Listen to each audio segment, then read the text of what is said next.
Good morning students. आज मैंने आप लोगों को जो थेवेनिन थ्योरम पढ़ाया था उस थेवेनिन थ्योरम को मैं एक एग्जांपल के थ्रू आपको यहाँ पर समझा रही हूँ।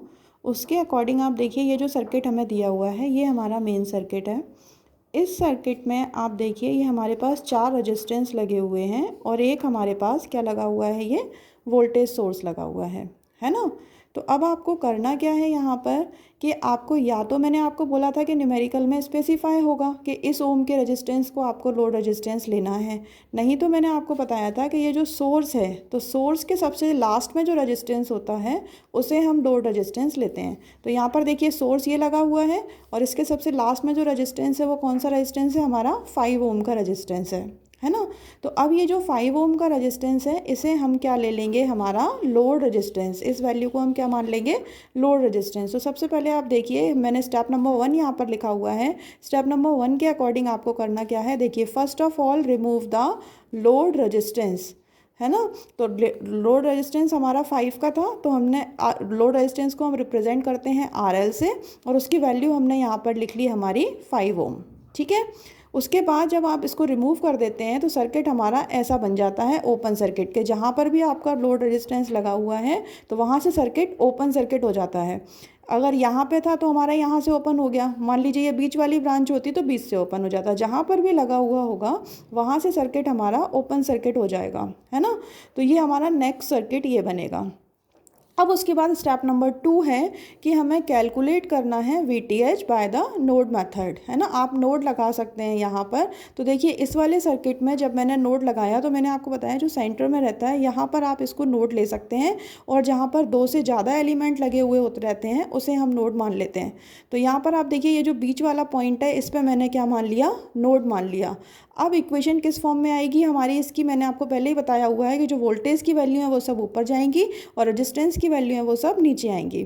तो यहाँ पर आप देखिए कि ये जो आपने किया इस कंडीशन में ये जो वोल्टेज है इसकी इक्वेशन हम स्टैंडिंग पोजीशन ये है, यहाँ से हम इक्वेशन लिख रहे हैं। तो इक्वेशन क्या मिलेगी कि VA माइनस 10/2 फिर VA/4 and VA/3 is equal to 0। तो देखिए यही इक्वेशन मैंने यहाँ पर लिखी हुई है कि VA minus 10/2 plus VA/4 plus VA/3 is equal to 0। ये इक्वेशन आ गई आपकी। अब इसको आपको इक्वेशन को अरेंज करके सॉल्व करना है। तो देखिए मैंने इसको अरेंज करा हुआ है यहाँ पे। अरेंज किस तरीके से करते हैं ये भी मैंने आपको बताया हुआ है और अरेंज करके आपको इसे सॉल्व कर देना है। तो जब हमने इसको सॉल्व किया तो VA का आंसर हमारा कितना मिल गया, 4.61। और ये जो VA है वही क्या होता है हमारा, VTH होता है। ये भी मैंने आपको बताया कि जो VA है वही क्या है हमारा, VTH है। तो VTH का आंसर मिल गया आपको। अब हमें कैलकुलेट करना है स्टेप नंबर 3 जो हमारा होता है उसमें हमें कैलकुलेट करना है RTH। RTH होता है थेवेनिन्स इक्विवेलेंट रेजिस्टेंस।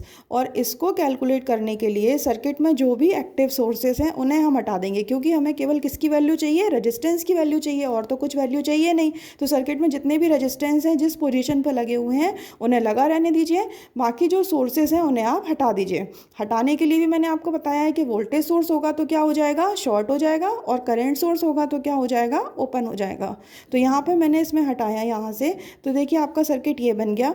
अब आप देखिए कि इसको अगर हम देखें ध्यान से तो ये 2 और 4 हमारे कैसे हैं, पैरेलल में है, और इसके साथ जो 3 है हमारा वो कैसा है, सीरीज़ में है।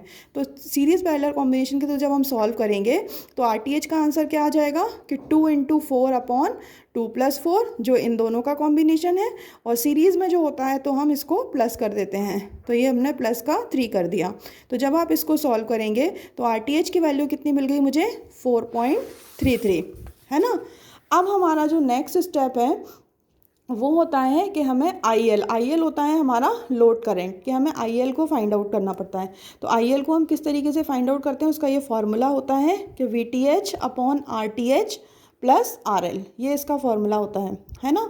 तो VTH/RTH प्लस RL जब आप करेंगे तो VTH की जगह पे VTH का आंसर लिख दीजिए, RTH की जगह पे RTH का आंसर लिख दीजिए और RL की जगह पे RL का लिख दीजिए।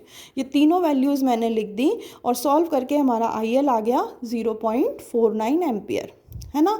अब हमारा लास्ट स्टेप होता है कि थेवेनिन इक्विवेलेंट सर्किट ड्रॉ करना। तो स्टेप नंबर 5 है कि आपको इक्विवेलेंट सर्किट को ड्रॉ करना है। तो आप इक्विवेलेंट सर्किट ड्रॉ कर दीजिए। यहाँ पर हमने ये जिसमें आपने स्टेटमेंट जो लिखा है उसके अकॉर्डिंग आपके पास एक रेजिस्टेंस होता है सीरीज़ में, एक वोल्टेज सोर्स होता है और ये लोड रेजिस्टेंस की वैल्यू हो गई।